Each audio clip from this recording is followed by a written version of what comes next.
Lucas Corves. He is a double engineer from LUMENION in Germany, I guess. Correct. And he's talking about the integration green regionally generated energy at BIO-FROST Westhof. Wow. And this is a very interesting thing. I know the company quite well.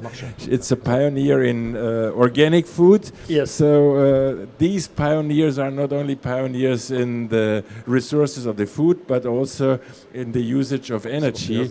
I'm looking forward to hear more about how you are cooling and frosting your organic food. Thank you very much for being here, Lucas, and please go ahead. The stage is yours. Yeah, thank you very much for the introduction. It has been a long title. I have to see if it's on there. And definitely it will be now something completely different because we are not a battery, though there is other companies in our market segment naming themselves thermal batteries. What I would like to do, and you might ask yourself, what is this guy doing now? Because it looks like a sales show, but it's not. It has to do with the understanding of the simplicity. And no, I'm not working for Grundig and selling toasters or hair dryers, but I have learned on shows and customer presentations that at least the mindset to understand our technology is triggered in the right way when I'm showing these two devices, because, how to say, the one you see on screen, that is the one I will talk mainly about, is more like a toaster. That's the latest development we do have. And the other one, which comes with the next slide, about us, there in orange, this orange thing is exactly the same as a hairdryer. What's so specific? Both systems here are power to heat. Electricity goes in and hot air or thermal energy goes out. So I think that is important just for the general understanding, because even here on this fair, though it's a lot of experts, I've heard the question, how is it working? Why are you doing that? So please have that in mind when we talk about this. It's known for decades. It's quite simple. Converting electrical power into heat, thermal energy, and that is needed anywhere in Europe. We say roughly in Germany 50% of the energy demand for the industry over the whole temperature range is around 50%. So electricity is nice, anybody understands, anybody talks battery and battery storage, but there is a high demand of thermal energy, and that was the background here on that slide about us to establish or found this company in 2016 by entrepreneurs in those days who had a photovoltaic and battery background. They well understood, but they also thought about what could be a solution for the huge thermal demand in the industry all over the world, not just in Germany. And they did some investigations and came out with steel. Very simple steel. I will explain that during the presentation. And luckily, my background is ThyssenKrupp, so I nearly worked 25 years in the steel industry. And I think I quite well understand everything that talks about properties or cost of steel and any miracle behind, because we say it's a good and simple solution. So our technology has the idea to collect volatile, in German it's called Zappelstrom. The Spiegel, the magazine, the German magazine Spiegel said Zappelstrom comes back at LUMENION in something like a Nachtspeicherheizung that we used to have over decades in Germany overnight to store energy at low cost electricity overnight to use it during the day for heating.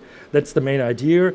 Our cost typically when used, correctly used, the system is between 2 and 5 euro cents per kilowatt hour thermal as an investment, as a turnkey system. And next slide shows the motivation. It's the exact same slide as we have on our booth, G28, just to mention, if you want to follow up with us, we are over there in that corner of this building.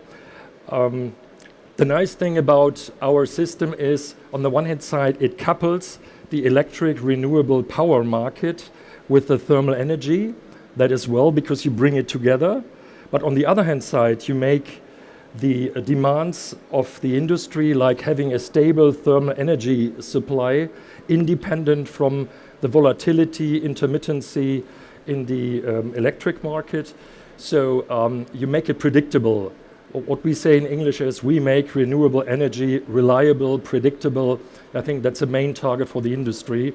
And that, by the way, applies for all power to heat storage systems, whether it's steel, sand, concrete, stones. So I think we are all active in the same market, and I also talk to some other suppliers of these kinds of systems, and I think we all need to develop this market because it's available now, directly. We shouldn't talk and discuss, we should do it because it can help directly decarbonize our industries. And repetitious again, what is the two directions? The one is collecting peaks in the renewable energy sector. The creation of power is very volatile. That is a typical grid outcome for wind on and offshore and photovoltaic for a certain period in Germany, and it's very volatile, and that is not good for any predictable process in the industry, so that we convert into CO₂-free thermal energy or heat, as shown on the right-hand side. And as I just said, we can couple the systems, but we can make it predictable by this buffer and storage function we are offering. And the main target is process heat or steam. Definitely not so much regeneration of electricity because of the overall efficiency.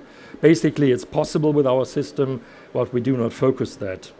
And on the next slide, because I was also surprised to see that, I have from Statista a development of curtailed electricity that has not been used in Germany between 2010 and 2020, and it's unbelievable high, between 6 and 7 terawatt hours per year that has been curtailed and not used, meaning there is so much energy directly available for all of us. If you would find a smart solution to use that in any kind of conversion into storage systems, whatever that is, could also be H2 or whatever, we would be a huge step forward. So there is a loss of energy, and that should be avoided in the future. So we all have to work on that. The next one is the solution. Again, as I said, basically in the first generation we call it in English a duct heater. We had something like the hairdryer in front. So converting the electric power into heat in the hairdryer and then blowing the hot air, in our case up to 600, 650 degrees, into standing, or in that case, older case, horizontal steel bars, 40 to 80 millimeter commercial construction steel, and we directly bring by convection the hot air into the system. That for us was the first step. We have a system since 2 years available in Berlin-Tegel between a Vattenfall system and Gewobag apartments for low temperature, from our perspective, water of around 90 degrees. For that, we think a duct heater is a smart solution that will work. What we do now is more like the integrated heating elements, really like in a toaster. So what you see on that slide is these elements looking out of the core, the steel box. These are the heating elements that are fully integrated, having the positive effect, same as in a toaster. That's why I have a system like this. They use the radiation directly to the steel elements around, plus the effect of turbulent air in a primary cycle going through that system, so that we have a perfect homogeneous supply of hot air in the system, and the air is permanently cycled. And in case of the use for the customer, we open some flaps in the bypass. You can see that on the left-hand side, bringing it in any kind of heat exchanger or steam generator. So we say we have a smart system, non-hazardous, no special approval or administration processes necessary. You can directly install it on a given foundation. And what we at LUMENION supply with partners is the whole turnkey system. We just need a power input and an interface for the thermal output at the customer. And what we can do is we can charge quite fast, in 4 to 6 hours, as we say here, in some cases even faster, 4 to 6 hours during a day. And these 4 to 6 hours do not need to be charged in a block. We can also go for cheap electricity or for certain peaks, for example, in segments of 10 minutes. As long as we have 4 to 6 hours over a day, that would supply fully into the system. And on the other hand side, we can reliable, predictable charge out the thermal energy for 24 hours as long as there's enough electric power, which is the main challenge in Germany in the moment. So our customers usually in the moment are companies who say we have access to renewable energy at good cost, so we need a system that would be fine. All others struggle because the available prices for the power input are missing, but I hope that we can overcome.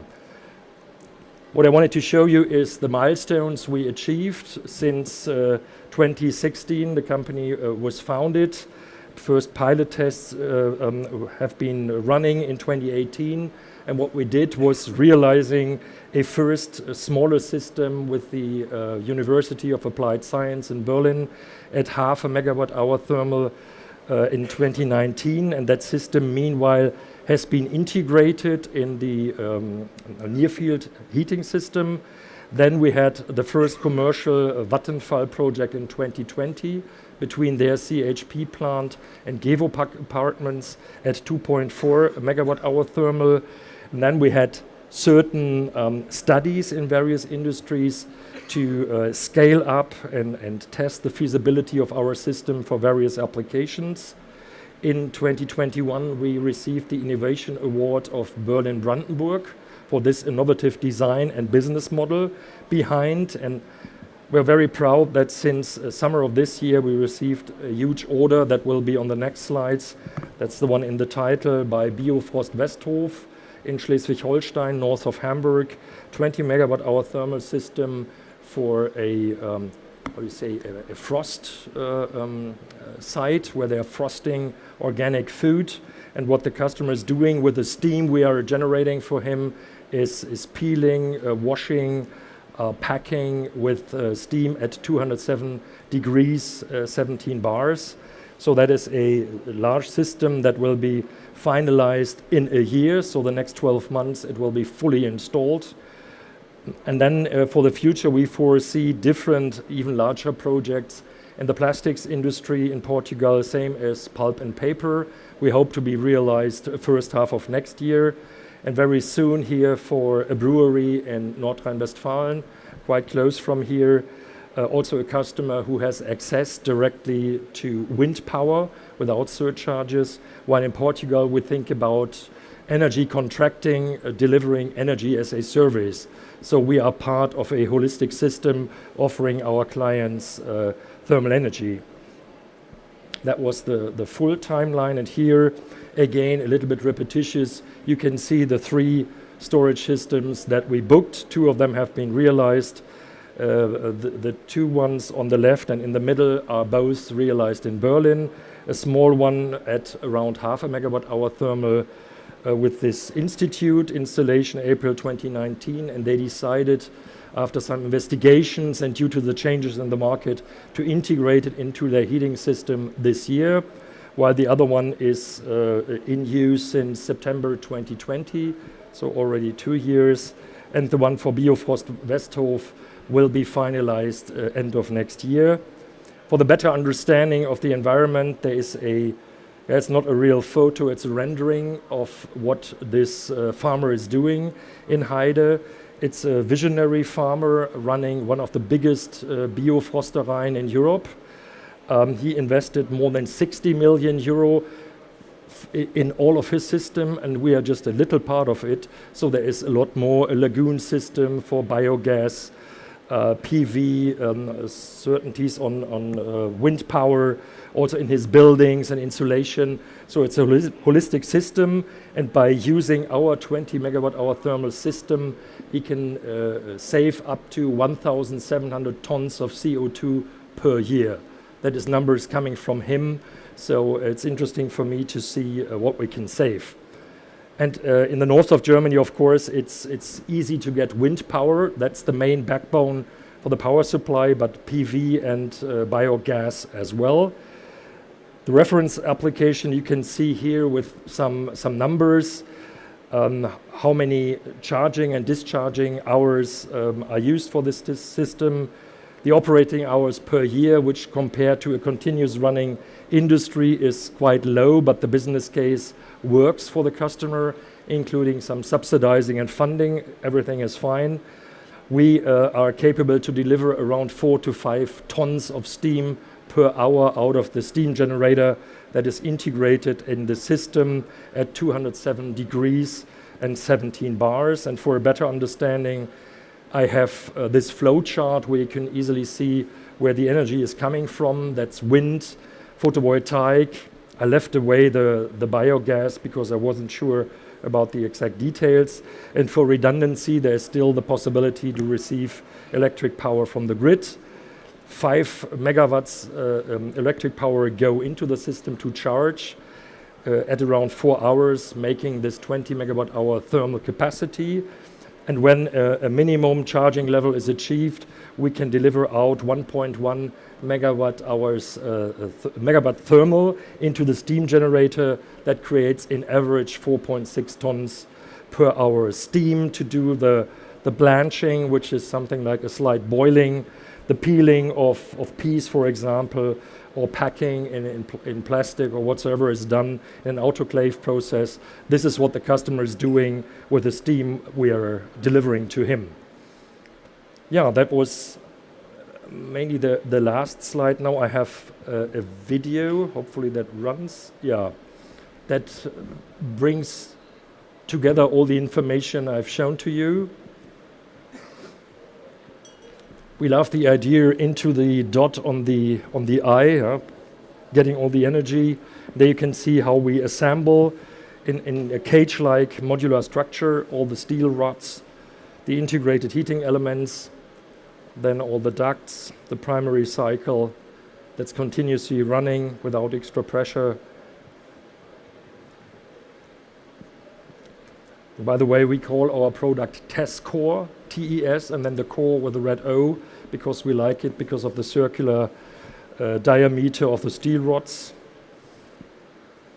Yeah, we think we can offer directly available a smart, fully proven, reliable system for the Energiewende, as we say in Germany. And thank you for your attention. If there's any questions, feel free to ask. Thank you very much. Thank you, Lukas. Is there any question to Lukas?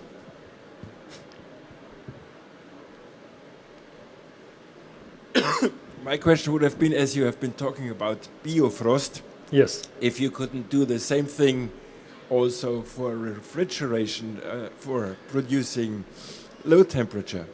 Yeah, but then you have to invert the process and the efficiency is not so well. So I think I always forget the exact naming.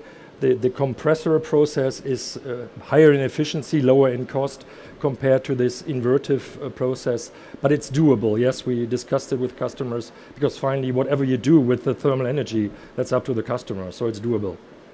Because you can use the excess electricity, of course, to lower the temperature down to maybe minus 40 or 50 degrees. Yes. And if there's no more electricity, you can go up to minus 20 and there's no difference. It's frozen anyway, so that's another way. And Lukas, you have a booth here at the fair, so if there are any more questions, just go to the booth. What is the number? Or G28. G28. Lukas is answering every question. And now we are going to proceed. Thank you very much for coming, Lukas. Yep.